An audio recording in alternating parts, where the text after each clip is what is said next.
Good morning. Happy Friday, everyone. I am Eva Medilek, and I am coming to you live from Berkeley, California.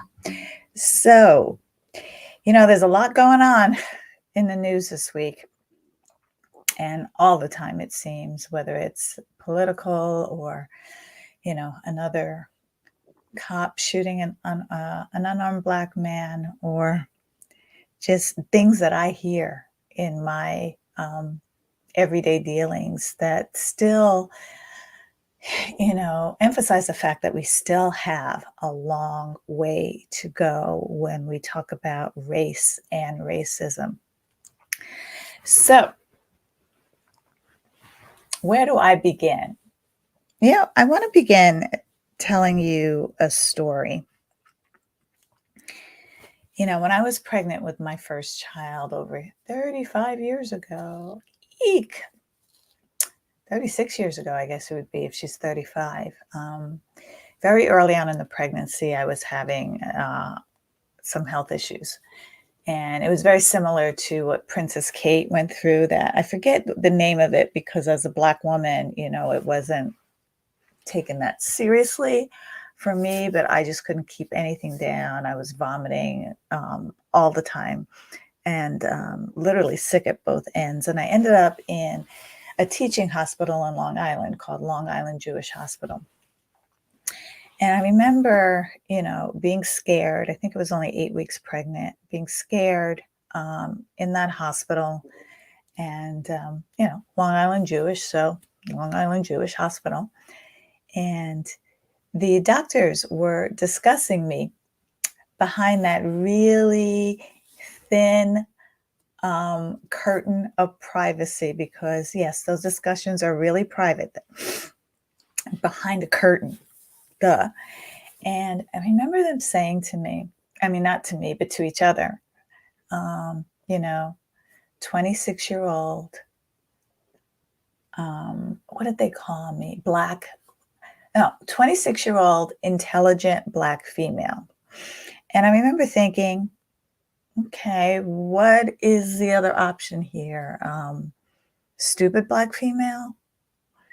Um, would they say this to a white woman, 26-year-old intelligent white woman? And so just the other day, I heard a white woman say, she was telling me about her ex-husband, who was Black. And she was talking him up, how nice he is. And one of the things she said was, he speaks very well. He speaks like a white person. There it is again. There it is again, that microaggression, that mosquito bite of microaggressions. So my question to you is, are white people the only people that can string together coherent sentences? Is the assumption, if you're in a white body, that you make of a person in a Black or brown body is that they cannot speak articulately? Why is that a Black or white thing? I don't understand it.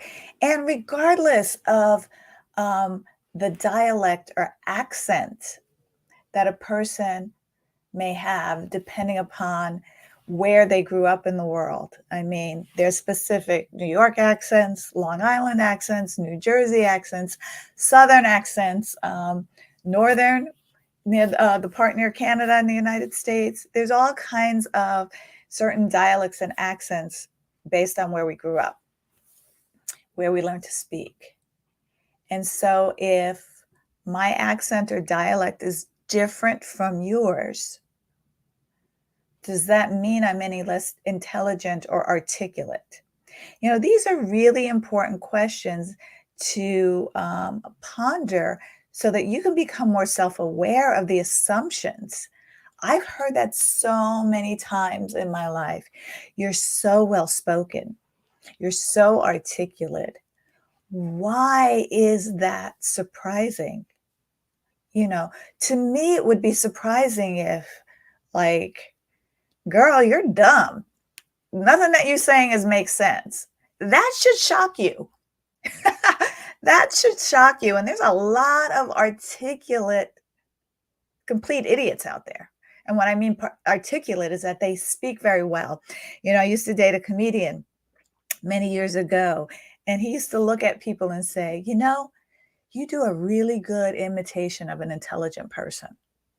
There are a lot of people out there in all kinds of skin toned bodies that are doing an impersonation of an intelligent person just because they may have a certain dialect from where they grew up. It doesn't mean they have anything up here. And so, I just want you to be mindful of your assumptions of people.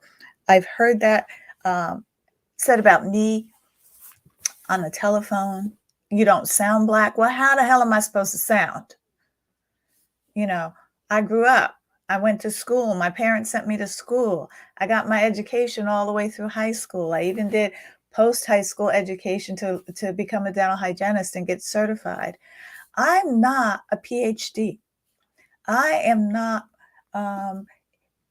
educated by societal norms, but I do a lot of self-education. I take a lot of classes, courses, trainings, and I read.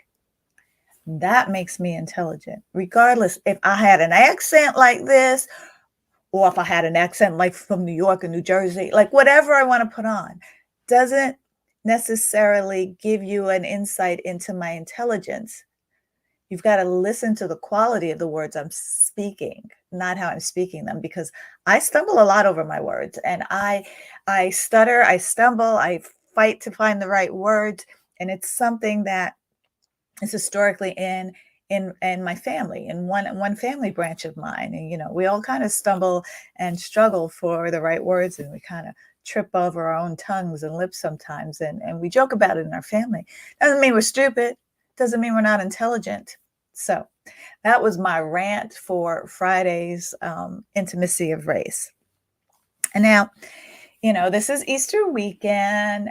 For those people who are of Christian faith, this is Good Friday, culminated in Easter Sunday on Sunday. And, I grew up the first 12 years of my life in the Catholic religion, and then went to my dad's church. He was in an AME Zion church for a while, and then I was Pentecostal for a while, and then finally I was like, y'all are crazy, I'm out. I'm going to take a more spiritual, personal path than the organizational hypocrisy that I was witnessing in all of the religions, all of organized religions. And so so that's where I come from personally. However, when we talk about these traditional holidays that are religious in nature, and we talk about Jesus, I can't help but come to mind all of the discussions around critical race theory and racist babies and all of this stuff. And so my question to you is, will white children be made to feel bad about themselves if they were taught that Jesus was Black? Because the issue that I hear with people misrepresenting what critical race theory really is, and I see a lot of, parents, particularly white-bodied parents, very concerned about their children's feelings. And my question around that is, who is thinking about the feelings of the children in Black or brown bodies? If you've ever seen a video of the doll test that was done in, I want to say the 70s, not 100% sure, but you can Google the doll test. And you can see how these very young children, 4, 5, 6 years old, feel bad about their skin color, if their skin color is dark. And they did it with this test of the dolls. Nobody has done anything on a worldwide national level to make sure that black-skinned and brown-skinned children don't feel bad about themselves. And so look at the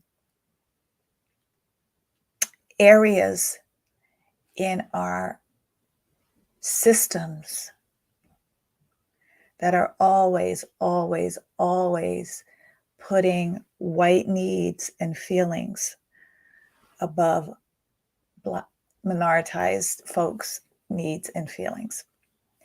Because it's something to really look at. It's something that you personally can make a difference for in your own life and be conscious of your thoughts, your habits, your patterns, and what other people are, what you're seeing other people do. I mean, I'm shocked at some things. I was actually on this woman's health coach. I was on one of her Facebook lives, and she was talking about, downsizing her home and moving. And what she said, didn't really land for me until after I got off the line with her. But she said something to the effect like, I don't want to live in a place where, oh my goodness, I can't remember her exact words, but the gist of it was she didn't want to move into a Black neighborhood just to downsize and, be next to other homes. And I just really immediately went to redlining and how that's still prevalent today. I mean, you can't even build affordable housing in white neighborhoods because you don't want that kind of those type of people who are not in my same socioeconomic class to live in there. It's exhausting to fight to be treated as an equal human being in this country. I mean, even just recently, another unarmed Black man was shot by a cop for a traffic stop. I mean, my goodness, a traffic stop. How is a traffic stop, warranting to shoot somebody in the back of the head? I've seen other videos of traffic stops of white folks that were fighting the police that were allowed to run off. No shots ever fired. I've seen that. But how come, when I was little, why come every time a Black man gets pulled over and fights for his rights and is confused or has questions and he doesn't, and he dares to stand up for his own rights in one way or another? Is it smart to run? No. But is running a reason to get shot in the back of the head? Like, come on. He had no weapon. The most you're going to get is a black eye. But to be shot in the back of the head, to be executed, my heart breaks for these families. My heart actually breaks because we are in a society where Black lives don't matter. It's not a big deal. They shouldn't have disobeyed the slave catcher.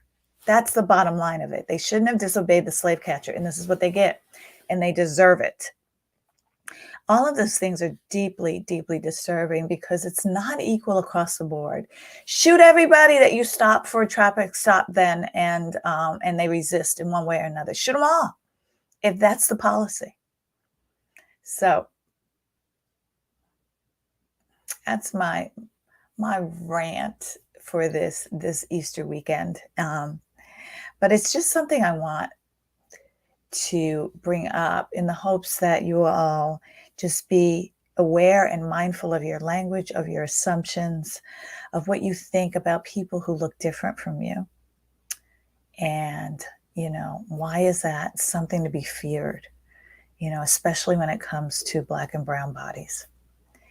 And, and if at one point we find out that Jesus was Black or Samson was Black. I was reading something today where, Samson had dreads, and we were to change those pictures in school, why would there be such a concern? Why would your white children even feel bad? you know, we are all humans.